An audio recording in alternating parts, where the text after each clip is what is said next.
দেখা যাক আমরা আগের দিনে যে জায়গাটা থেকে শেষ করেছিলাম সেই জায়গা থেকে আমরা আজকে ডিসকাস শুরু করছি সেকেন্ড লেকচার অন মেটালার্জি। বলেছিলাম ধাতু নিষ্কাশনের যে ধাপ মেটালার্জি, স্টেপস অফ মেটালার্জিতে প্রথমে আমরা এরকম বলেছিলাম, দেখো যে আকরিক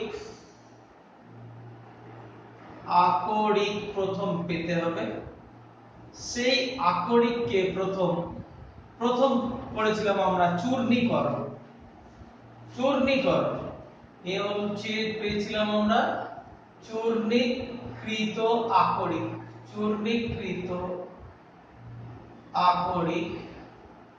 দেন ওয়াশিং তো গিয়েছিল, তারপর ছিল গাঢ়ীকৃত আকরিক। এই ধাপের মধ্যে আমরা অনেকগুলোই কথা বলেছিলাম। গাঢ়ীকৃত আকরিকের পর আমাদের যেটা করতে হয়েছিল বিগলন। তারপর হচ্ছে বিগলিত আকরিক।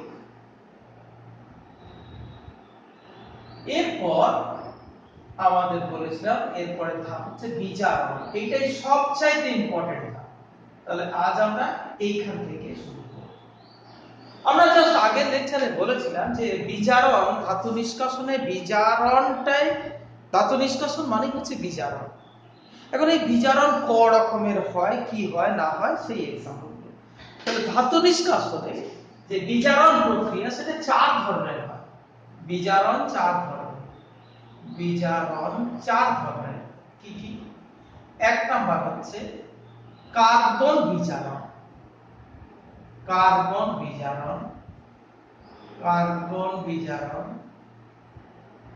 দু নাম্বার হচ্ছে থার্মিট বিজারণ।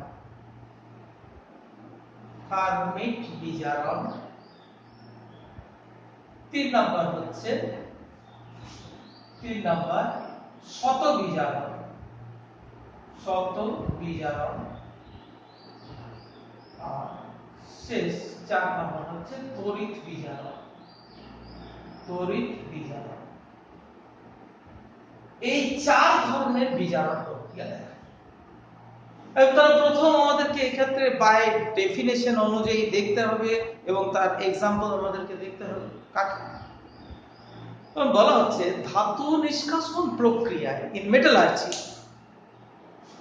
যখন কার্বন বা কার্বন মনোক্সাইড দ্বারা যে বিজারণ প্রক্রিয়াটা সংগঠিত হয় সেই ধরনের বিজারণ প্রক্রিয়াকে বলা হচ্ছে তোমার কি কার্বন বিজারণ প্রক্রিয়া।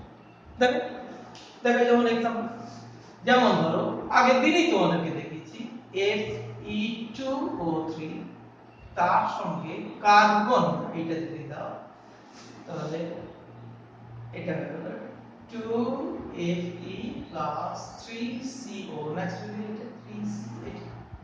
তবে এই ক্ষেত্রে কার্বনের অক্সিডেশন নাম্বার কত ছিল? কার্বনের অক্সিডেশন নাম্বার এই ক্ষেত্রে ছিল +3 আর এটা হলো 0।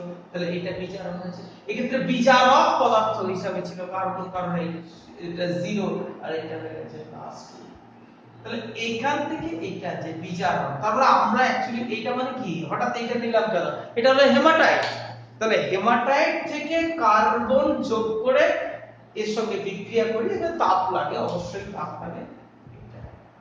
এই প্রক্রিয়াটায় তাহলে কার্বনের সাহায্যে বিজারণ হবে। এটা কার্বন না হয়ে কার্বন মনোক্সাইডের সাথে হতে পারে। দেখো দেখাচ্ছি, Fe2O3 plus CO এখান থেকে হয়ে যাচ্ছে 2Fe plus 3CO2।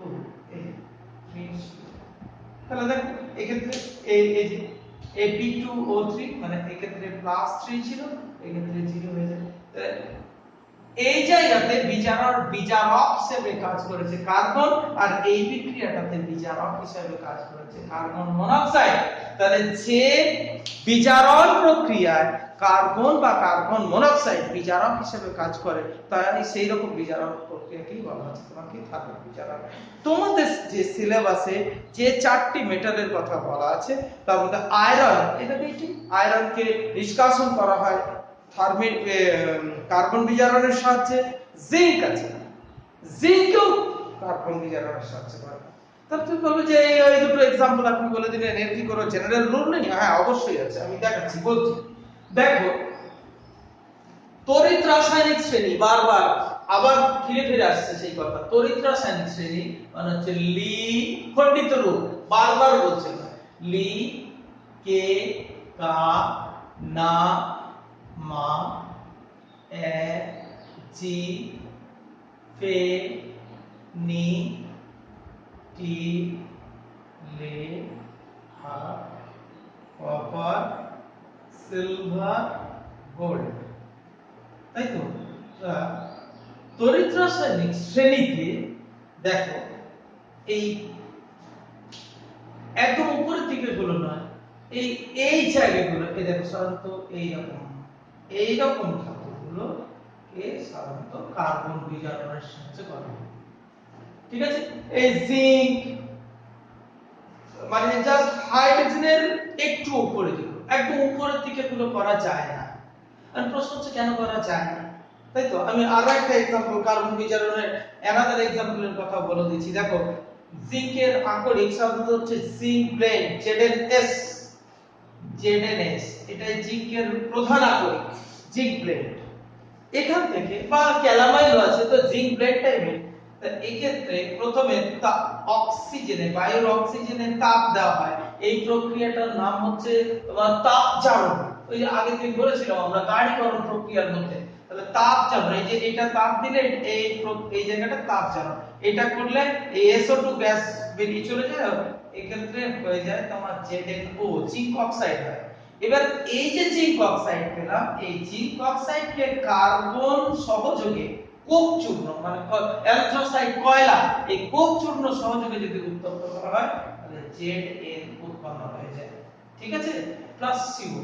ঠিক আছে? তাহলে এই যে এখান থেকে এটা, হ্যাঁ, এই যে জিঙ্ক অক্সাইড থেকে, তাহলে প্রথম ছিল জিঙ্ক সালফাইড, সেখান থেকে কনভার্ট করে নিলাম জিঙ্ক অক্সাইড, এই জিঙ্ক অক্সাইড থেকে জিঙ্কে কনভার্সন, এই যে প্রক্রিয়া, এইটাই করতে গিয়ে আমাদের কার্বনের সাহায্য নিতে হয়েছে, সেজন্য এটা হলো একটা কার্বন বিজারণ প্রক্রিয়া। ঠিক আছে? বুঝা গেল? তাহলে দেখো আমরা কার কার एग्जांपल দেখিয়ে দিলাম। দেখো জিঙ্ক, অ্যালুমিনিয়াম, আমাদের এইগুলো সিলেবাসে নেই বলে এই ধরনের ধাতুগুলোকে করা যায়। তাহলে এইটা হচ্ছে কার্বন বিজারণ প্রক্রিয়া। আর প্রশ্ন হচ্ছে যে হঠাৎ এই উপর থেকে এইগুলোকে করলাম না কেন? বেশ আমি বলে নি বাদ বাকিগুলো থার্মিক বিজারণ কাকে বলে বা এই শত বিজারণ, তড়িৎ বিজারণ ব্যাপারটা বলে নি, তারপর আমরা যে এইগুলো কার দ্বারা কি সম্ভব না সম্ভব সেইগুলো আমরা ডিসকাস করব, সেগুলো একটা করে কোশ্চেন। তাহলে দ্বিতীয় প্রশ্ন, দ্বিতীয় পদ্ধতি হচ্ছে থার্মিক বিজারণ।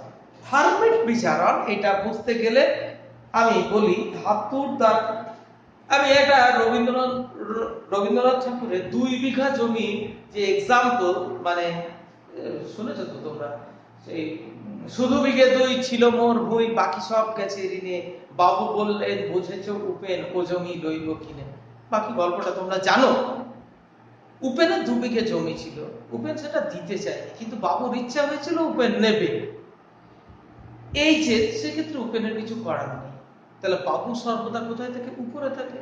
এক্ষেত্রে তুমি যদি দেখো, দেখো এইটা, দেখো উপরে অবস্থিত ধাতু, আমি বলি দেখো এই অ্যালুমিনিয়াম, এইটা তো এটা তড়িৎ রাসায়নিক শ্রেণীতে, আমি এখন থার্মিক পদ্ধতিটা ডিসকাস করছি, থার্মিক পদ্ধতি।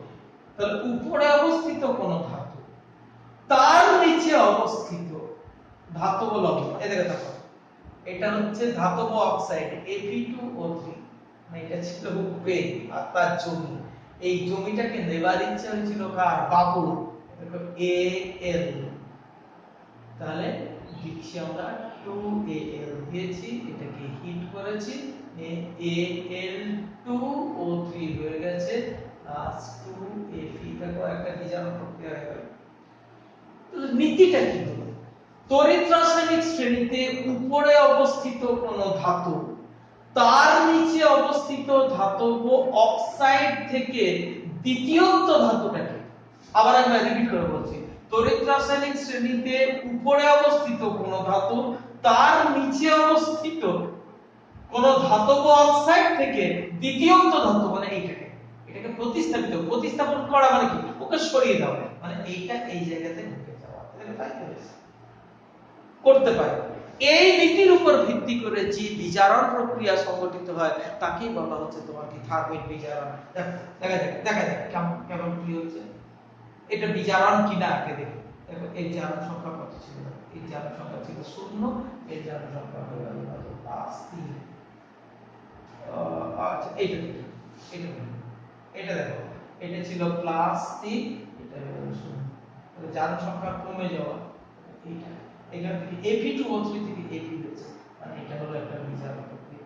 এই বিজারণটা কেন ঘটেছে, এইটার উপস্থিতিতে ঘটে গেছে, তাই তো? তাহলে এই ধরনের বিজারণ, তাহলে এর নীতিটা কি, তড়িৎ রাসায়নিক শ্রেণীতে উপরে অবস্থিত কোন ধাতু তার নিচে অবস্থিত ধাতব অক্সাইড থেকে দ্বিতীয়ত ধাতুটাকে প্রতিস্থাপন করতে পারে। এই নীতির উপর ভিত্তি করে যে বিজারণ প্রক্রিয়া ঘটানো হয় তাকেই বলা হচ্ছে তোমার কি থার্মিক বিজারণ। ঠিক আছে, থার্মেট বা গোল্ড বিজ্ঞানী গোল্ডমিটস থার্মেট বিজারণ, এই প্রক্রিয়াটা প্রচুর। তাহলে এই থার্মেট প্রক্রিয়ার সাহায্যে কোন ধাতুকে নিষ্কাশন করা যেতে পারে, আয়রনকে। তাহলে আয়রনকে যেমন একাধারে কার্বন বিজারণ দ্বারাও করা যেতে পারে, আর থার্মেট বিজারণ, তাহলে তুমি বলো থার্মেট বিজারণ দ্বারা করি। ইন্ডাস্ট্রিয়ালি ওই যে বলেছিলাম যে ধাতুবিদ্যা ব্যাপারটার সংজ্ঞাতেই প্রথমে আমরা বলেছিলাম সহজে এবং সুলভে। তাহলে সুলভতার দিক থেকে দেখতে গেলে কার্বন বিজারণ পদ্ধতিটাই হচ্ছে বেটার, সেই জন্য করা হয়। আমাদের পশ্চিমবঙ্গে প্রচুর করা হয়, দুর্গাপুর শিল্পাঞ্চলে যত আয়রন এন্ড স্টিল ইন্ডাস্ট্রি সব এই কার্বন বিজারণ পদ্ধতির উপরে করা হয়ে থাকে। যাই হোক, তাহলে এই গেল তোমার থার্মেট বিজারণ পদ্ধতির একটা প্রয়োগ বলি। রেল ট্র্যাক আগেকার দিনে দেখো, এখনকার তো সব পোর্টেবল যন্ত্রপাতি উঠে গেছে, ইলেকট্রিসিটি হয়ে গেছে, ছোটখাটো জেনারেটর হয়ে গেছে। আগেকার দিনে যখন এরকম বৈদ্যুতিক ব্যবস্থা ছিল না, অথচ রেল ট্র্যাক মানে রেলগাড়ি চলে যে পথের উপরে, সেই পথ তো দীর্ঘদিন ধরেই চলে আসছে, আর সেগুলো মাঝে মাঝে ফেটে যেত, সেইটাকে রিপেয়ার করা হতো এই পদ্ধতির সাহায্যে। তাহলে কিভাবে করা হয়, এইরকম একটা ক্রুসেবল মানে মুচি বলা হয়, এটা লেডের তৈরি, মুচি মানে একটা কাপ, এর তলায় ছোট্ট একটা ছিদ্র করা হয়, এরকম ছোট্ট একটা ছিদ্র, এরকম ফানেলের মতো দেখতে। এবার এর মধ্যে থার্মেট মিশ্রণ কেনা হয়। থার্মেট মিশ্রণটা কি, এখানে mixture of Al plus Fe2, তার সঙ্গে কিছুটা উপরে এই যে তাপ বলেছিলাম না ব্যাপারটা, তাপ তৈরি করার জন্য এর সঙ্গে KClO3 BaO2, তারপর তোমার KClO3 আর K2Cr2O7 ইত্যাদি, এইগুলো বারুদ মশলার মতো জিনিস, এইগুলো সব মিশ্রণ থাকে। এই এবার এক্ষেত্রে একটা শুরুতে ম্যাগনেসিয়ামের ফিতা রাখা, এখান থেকে যদি ফায়ারিং করা হয়, আগুন তৈরি করা হয়, তাহলে এক্ষেত্রে এরা প্রচন্ড তাপ সৃষ্টি করে, আর এই তাপের এই বিক্রিয়াটা ঘটে গিয়ে আমি কি দেখলাম 2Fe প্লাস Al2O3, এই Fe যেটা তৈরি হবে সেটা গলিত হয়ে এই দিয়ে বেরিয়ে চলে আসবে, ঠিক আছে, এখানে যাবো। তাহলে এই মিশ্রণটাকে বলা হয় থার্মেট মিশ্রণ। What is thermite mixture? তাহলে এই মিশ্রণটা অ্যালুমিনিয়াম পাউডার এবং মানে Fe2O3 এর মিশ্রণকে বলা হয় অ্যালুমিনিয়াম। ঠিক আছে, তোমাকে এটা বললেই হয়ে যাবে। তাহলে এই গেল হচ্ছে থার্মেট পদ্ধতি। নেক্সট শত বিজারণ, নাম থেকে বুঝতে পারছো শত মানে কি, স্যার নিজে নিজে যে হয়ে যায়। তাহলে যে বিজারণ প্রক্রিয়া ঘটানোর জন্য বাইরে থেকে কোনো বিজারক যোগ করতে হবে। প্রথম ক্ষেত্রে কার্বন বিজারণের বিজারক হিসাবে আমি কার্বন বিজারণে অবশ্যই কার্বন বা কার্বন মনোক্সাইড এটা যোগ করা হয়, সাধারণত কার্বনই দেওয়া হয়, এবারে বিক্রিয়ার মাধ্যমে কার্বন মনোক্সাইড তৈরি হয়ে যায়। থার্মেট বিজারণে আমি এই ক্ষেত্রে কেমন দেখলাম, থার্মেট বিজারণে ধরো সাধারণত অ্যালুমিনিয়ামকে বিজারক হিসেবে ধরা হয়। এই শত বিজারণ সেলফ রিডাকশন, এই ক্ষেত্রে কোনো বিজারক বাইরে থেকে যোগ করতে হয় না। এক্ষেত্রে যেমন কার্বনকে যোগ করতে হয়েছিল, এতে অ্যালুমিনিয়াম, তাহলে শত বিজারণের সংজ্ঞা কি বলবো? যে বিজারণ মানে ধাতু নিষ্কাশন প্রক্রিয়ায় যে বিজারণ পদ্ধতিতে বাইরে থেকে কোনো বিজারক যোগ করতে হয় না, সেই রকম সেই বিজারণকে সেই বিজারণ প্রক্রিয়াকে বলা হচ্ছে তোমার কি শত বিজারণ। তোমার সিলেবাসের মধ্যে যে ধাতুটা আছে সেটা হচ্ছে কপার নিষ্কাশন করা হয়। তাহলে সিলেবাসের মধ্যে এটা আপনাকে বললাম, তোমার সিলেবাসের মধ্যে যেটা আছে সেটা হলো আয়রন এবং জিঙ্ক এই নিষ্কাশনের সাহায্যে করা হয়। এটা কিছু দেখানো হলো না। আর তবে এটা করা যেতে পারে, আয়রনকে করা যেতে পারে, আয়রনকে এই পদ্ধতিতেও করা যেতে পারে, তবে কম, মানে এইটাই বেশিরভাগ করা হয়। শত বিজারণে করা হয়। আর একটা एग्जांपल আছে তোমার অ্যালুমিনিয়াম। সেই অ্যালুমিনিয়ামকে এই নিষ্কাশনের সাহায্যে করা হয়। অ্যালুমিনিয়াম কেন করা হয় সেই কথায় আসছে। তাহলে শত বিজারণ। কপারের প্রধান আকরিকের নাম হচ্ছে চ্যালকোপাইরাইটিস বা কপার পাইরাইটিস। চ্যালকোপাইরাইটিস বা কপার পাইরাইটিস, Cu2S, মানে এর প্রধান আকরিকের এটা Cu2S, তার সঙ্গে সব এই মিশ্রিত থাকে Cu2S আর .Fe2S3। তো প্রথমেই দেখো এই ধাপগুলোর মধ্যে এইখানেই তোমার যখন চলে যাবে তখন এটা অপসারিত হয়ে যাবে, তার মানে তোমার এখান থেকে পেয়ে যাবে তুমি ওই মানে গাঢ়ীকরণ প্রক্রিয়ার মধ্যেই তুমি পেয়ে গেলে Cu2। এক্ষেত্রে যখনই অক্সিজেন দ্বারা হিট করবে করলে তুমি এটা পেয়ে যাবে আলটিমেটলি Cu2O। এই Cu2O এবার একে যখনই হিট Cu2O হয় আর কিছুটা অংশ, তারপরে এবার আলটিমেটলি আমি এরকম করে দেখাচ্ছি। দেখো Cu2S একে এই জায়গা থেকে এখান থেকে বসে, এক্ষেত্রে অক্সিজেন দিয়ে যখন হিট করবে মানে বিগলন প্রক্রিয়া, তাপজারণ, এই তাপজারণ এই প্রক্রিয়াটা যখন করবে তখন Cu2O উৎপন্ন হবে। আর কিছুটা একবারে সবটাই এখানে পরিণত হবে না, কিছুটা আনরিঅ্যাক্টেড করে থাকবে।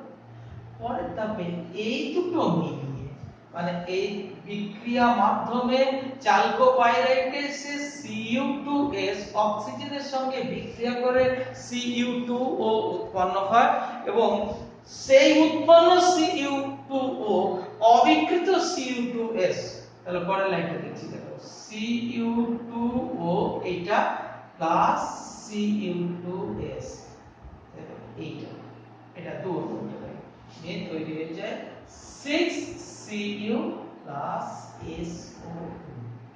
এটা গ্যাস হিসেবে ঠিক আছে। তাহলে এই ক্ষেত্রে বাইরে থেকে কোনো বিজারক তো যোগ করতে হলো না, যে এক্ষেত্রে কি হলো, এই যে তাপজারণ করার সময় অক্সিজেন দিয়ে হিট করেছে সেই সময় বিক্রিয়া মাধ্যমে উৎপন্ন পদার্থ নিজেদের মানে উৎপন্ন পদার্থ এবং বিক্রিয়ক পদার্থ নিজেদের মধ্যে বিক্রিয়া ঘটিয়ে যে বিজারণ প্রক্রিয়া সংঘটিত হয় তাকেই বলবো আমরা কি শত বিজারণ। এই কপারকে নিষ্কাশন করা হয় শত বিজারণ প্রক্রিয়া। তাহলে এই ক্ষেত্রে আমি যে বলেছিলাম না যে এর সঙ্গে কিছুটা Fe2S3 থেকে যায়, সেইটার কিছুটা অংশ কিন্তু এর মধ্যে থেকেই থাকবে। তাহলে এখান থেকে যে কপার উৎপন্ন হবে সেই কপারটা কিন্তু সম্পূর্ণ বিশুদ্ধ নয়, এইটাকে বলা হয় ব্লিস্টার কপার। ব্লিস্টার কথাটার মানে হচ্ছে ফোস্কা। তোমরা দেখেছো ফোস্কা ব্যাপারটা, আমি তোমাদের বলি, বাড়িতে যদি কোনোদিন এই নাড়ু তৈরি করা হয়, মানে দেখবে নারকল, একটু ক্ষীর, চিনি ফিনি ইত্যাদি নিয়ে যখন ফোটানো হয় একটা সময় দেখবে ফটফট করে ফুটতে থাকে, অর্থাৎ কি ওর ভিতর থেকে যে গ্যাসগুলো আছে, ডিজলভ গ্যাস, যে জল বেশি ছিল সেগুলো বেরিয়ে চলে আসে, কিছুটা চিনির প্রয়োজন হয় ইত্যাদি। তো সেরকম এখান থেকে যে সালফার ডাইঅক্সাইড গ্যাসটা যখন বেরোতে থাকবে তখন ওই ফুটতে থাকবে।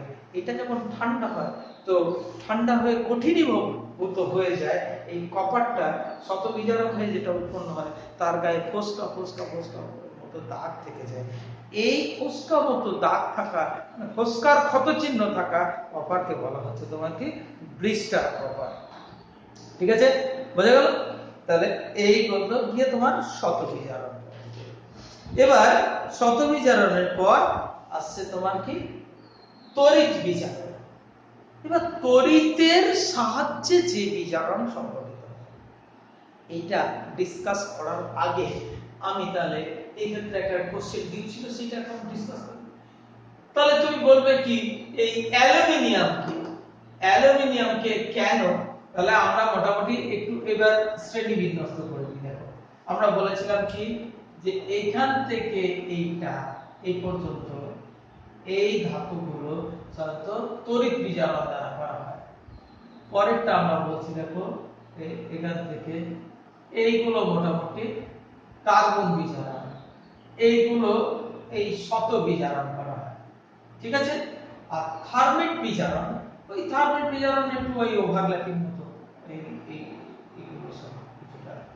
ঠিক আছে, তাহলে দেখো এইগুলো উপরের দিকে ধাতুগুলো সব করা হয় তড়িৎ বিজারণ, এইগুলো হচ্ছে কার্বন বিজারণ, এইগুলো হচ্ছে শত বিজারণ, থার্মিক বিজারণ, আর এইগুলো তোমার কি শত বিজারণ। আর তলার দিকে এইটা বিচারণ করতে হয় না, এটা সরাসরি ধাতু অবস্থাতেই পাওয়া যায়। কারণ কি এটা হচ্ছে এই ইসিএস ইলেকট্রোকেমিক্যাল সিরিজ ধাতুর সক্রিয়তা শ্রেণী।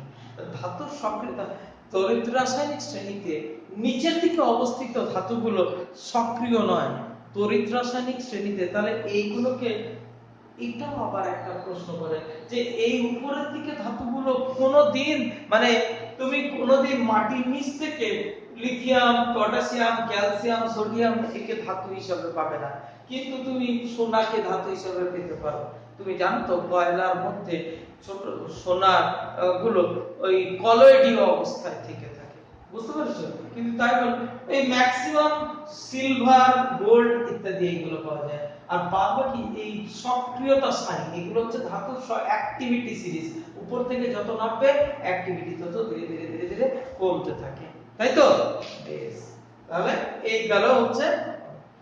তাহলে প্রশ্ন হচ্ছে যে কেন অ্যালুমিনিয়ামকে থার্মিক বিজারণ বা পটাশিয়ামকে, ক্যালসিয়ামকে কেন থার্মিক বিজারণ পদ্ধতির সাহায্যে নিষ্কাশন করা যায় না? আমি বলছি দেখো, প্রথম এই মানে এই সম্পর্কে ক্যালসিয়াম সম্পর্কে প্রশ্নটা খুব হামেশাই পড়ে থাকে যে ক্যালসিয়ামকে কেন কার্বন বিজারণ পদ্ধতির সাহায্যে নিষ্কাশন করা যায় না।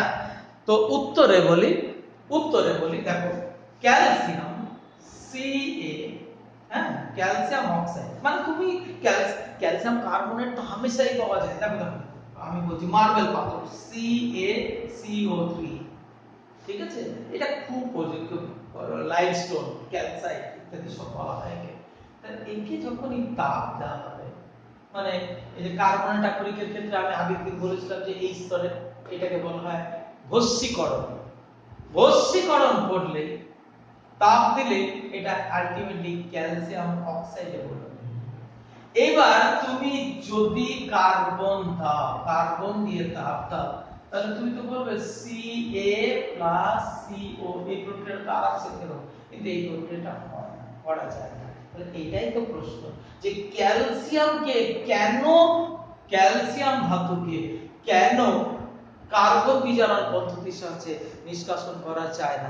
উত্তরে বলি তড়িৎ রাসায়নিক শ্রেণীতে এই উপরের দিকে যে ধাতুগুলো অবস্থিত এরা অত্যন্ত সক্রিয়, এদের সঙ্গে অক্সিজেনের আকর্ষণ অত্যন্ত বেশি। অক্সিজেন একটা অত্যন্ত খুব বেশি তড়িৎ ঋণাত্মক মৌল, আর তড়িৎ রাসায়নিক শ্রেণীতে উপরের দিকে অবস্থিত এই মৌলগুলো হচ্ছে অত্যন্ত বেশি তড়িৎ ধনাত্মক। তাহলে তড়িৎ ধনাত্মক মৌলের সঙ্গে মানে ইলেকট্রোপজিটিভ এলিমেন্টের মেটালের সঙ্গে ইলেকট্রোনেগেটিভ অক্সিজেনের যে বন্ড হয় সেই বন্ডটা অত্যন্ত শক্ত, strong bond. Carbon cannot break, carbon এই বন্ধনটাকে ভাঙতে পারে না। কার্বনের পক্ষে এদের মধ্যে বিভাজন ঘটানো, এই যে এই বন্ধনটাকে ভাঙা সম্ভব হয় না। সেই জন্য যুক্তির খাতিরে আমি ধরেই নিলাম যে যদি বা পারে তাতেও হবে। এই যে এই উচ্চ উষ্ণতা, এক্ষেত্রে অনেক অনেক বেশি উষ্ণতা দরকার। আমি যদি বা ধরলাম, মনে মনে ধরে নিলাম যে এক বললো এই হাই টেম্পারেচারে এই ক্যালসিয়াম, দেখো এইটা যেটা মুক্ত হলো, এই উৎপন্ন ক্যালসিয়াম এই কার্বনের সঙ্গে, এই যে কার্বন এর মিশ্রণের মধ্যে তো কার্বন আছে, কার্বনের সঙ্গে যুক্ত হয়ে CaC2, এটা একটা খুব স্থায়ী যৌগ, ক্যালসিয়াম কার্বাইড নাম 2C। তুই বলো কার্বন কোথা থেকে পেলাম? ওই যে কার্বন বিজারণের জন্য যে কার্বন মিশিয়েছিলাম, এইটা মিশে যায়, এটা একটা অত্যন্ত শক্ত মানে স্থায়ী যৌগ তৈরি হয়ে যায়, যে কারণে তাহলে দুটো কারণ করলাম কি, যে ক্যালসিয়াম একটি অতি উচ্চ তড়িৎ ধনাত্মক মৌল, যার সেই জন্য অতি উচ্চ তড়িৎ ঋণাত্মক মৌল অক্সিজেনের সঙ্গে এটা একটা খুব শক্ত বন্ধন উৎপন্ন করে, কার্বন এই বন্ধনকে ভাঙতে পারে না, প্রথম এক। দ্বিতীয় কথা হলো মানে উচ্চ উষ্ণতায় নির্গত মানে নিষ্কাশিত ক্যালসিয়াম কার্বনের সঙ্গে যুক্ত হয়ে স্থায়ী ক্যালসিয়াম কার্বাইড নামক যৌগ উৎপন্ন করে, যে কারণে এটা হতে পারে না। বুঝতে পেরেছো? তাহলে একই রকম অ্যালুমিনিয়ামের ক্ষেত্রেও সেই একই যুক্তি। তাহলে এই দেখো এইটার ক্ষেত্রে এই যে উপরের দিকে অবস্থিত প্রত্যেকটা ধাতুর ক্ষেত্রে এই দুটি কারণ তোমাকে লিখতে হবে। তাহলে কেন তড়িৎ রাসায়নিক শ্রেণী অ্যালুমিনিয়ামকে কেন করা যাবে না? তাহলে তোমাকে ক্রম অনুসারে প্রথম বলেছিলাম কি কার্বন বিজারণ, তারপর থার্মেট বিজারণ, তাহলে এর থেকে তো এটা আরো কম শক্তিশালী বিজারণ, তার থেকে তো এটা আরো কম শক্তিশালী বিজারণ। তাহলে এই কার্বন বিজারণ যদি না পারে শত বিজারণ তো পারবে না, তাহলে শত বিজারণের কোনো বাইরে থেকে বিজারক যৌগই করতে হয় না, সেজন্য এইসবের কোনো প্রশ্নই নেই। কার্বন বিজারণ যে যাকে নিষ্কাশন করতে পারবে না তাকে থার্মেট বিজারণ বা শত বিজারণের দ্বারা সম্ভব নয়। তাহলে সেই ক্ষেত্রে কি বিজারণ লাগবে? তড়িৎ বিজারণ লাগবে। বুঝে গেছে? তাহলে কি বলবো, তড়িৎ রাসায়নিক শ্রেণীতে উপরের দিকে যে ধাতুগুলো যেগুলো অত্যন্ত বেশি সক্রিয়, যাদের তড়িৎ ধনাত্মকতা খুব বেশি, যাদের অক্সিজেনের প্রতি আসক্তি অত্যন্ত বেশি, তাদের বিজারণ প্রক্রিয়া করতে গেলে তাদেরকে কি দিয়ে করতে হবে? একমাত্র তড়িৎ শক্তি প্রয়োগ করে তাদের মধ্যে এই বন্ধনটাকে বিভাজন করতে হবে। তো অর্থাৎ তাদের ক্ষেত্রে তড়িৎ বিজারণ করতে হবে। আমি দেখি তাহলে অ্যালুমিনিয়াম, এই যে তোমাদের সিলেবাসে যে চারটে ধাতুর কথা উল্লেখ করা হয়েছিল তাতে আমি আগেও বললাম, আবার একবার মনে করিয়ে দিচ্ছি, আয়রন এবং জিঙ্ক কে এই কার্বন বিজারণের সাহায্যে বানানো হয়, শত বিজারণ করানো হয় কপারকে, আর অ্যালুমিনিয়াম হচ্ছে। তাহলে এখন আশা করি বোঝা গেল যে অ্যালুমিনিয়ামের জন্য কেন অন্য বিজারণ করলো মানে নির্ধারিত নয়। আবার আমরা তোমাকে আরেকবার মনে করিয়ে দিই, ধাতুবিদ্যার কথাটা যখনই আমরা ডিসকাস করব, প্রথম আমাদেরকে মনে রাখতে হবে এটা কস্ট এফেক্টিভ হতে হবে। তাহলে যে ক্ষেত্রে শত বিজারণ দ্বারা হয়ে যাবে, সেক্ষেত্রে তড়িৎ শক্তি তার এমনি কাছে ফলে না, তাহলে তার জন্য যে ব্যয় সেইটাকে কমানোর জন্য তাহলে এটা করতে হবে। এবার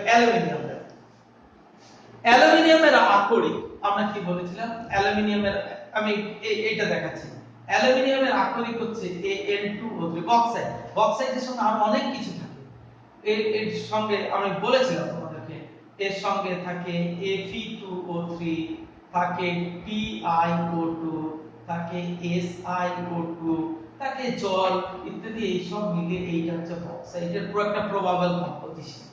যদি বক্সাইট আবার দু রকমের হয়, এই যে SiO2 মানে বালি, এইটা যদি বেশি পরিমাণ থাকে তখন তাকে বলা হয় সাদা বক্সাইট, আর যদি কোনো বক্সাইটের মধ্যে Fe2O3 পরিমাণ তুলনামূলক বেশি থাকে তখন তাকে বলা হয় লাল বক্সাইট।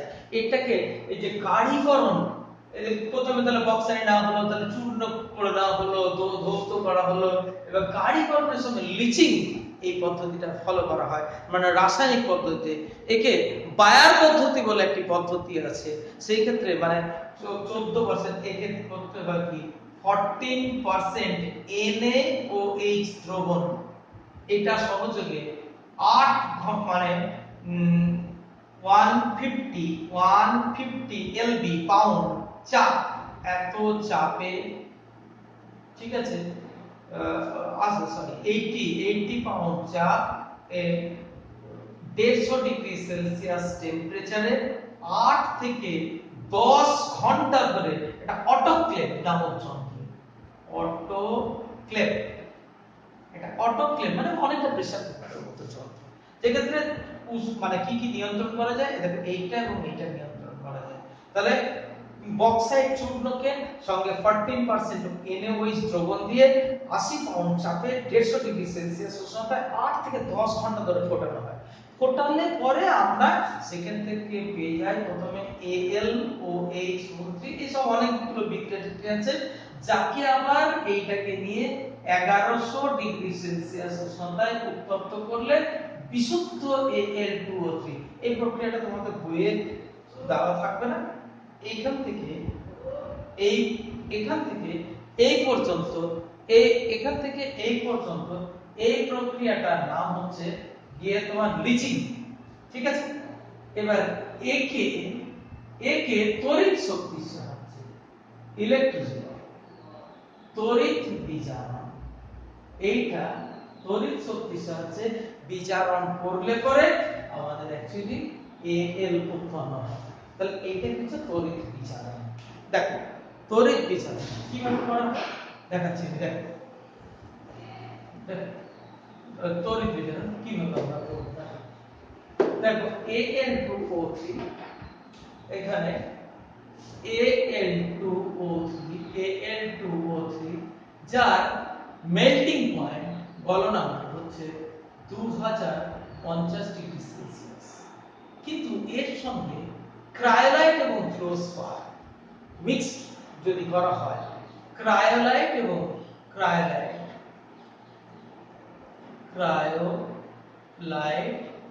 ও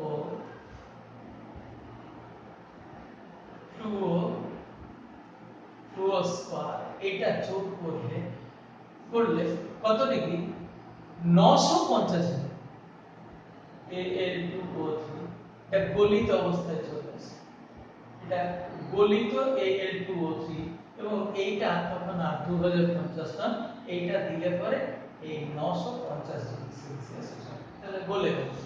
এবার Al2O3 সেটা এইভাবে ডিসোসিয়েট করে, কিভাবে 2Al3 plus 3 plus 3 O double minus এইভাবে কিরকম Al2O3, এটা Al2O3, এটা হলো মাইনাস, এটা মাইনাস, এবার Al3 প্লাস আর O ডাবল মাইনাস, দেখো প্লাস গুলো এইদিকে চলে আসছে, এই জায়গাটাকে কি বলা হয়, নেগেটিভ তড়িৎদ্বারকে বলা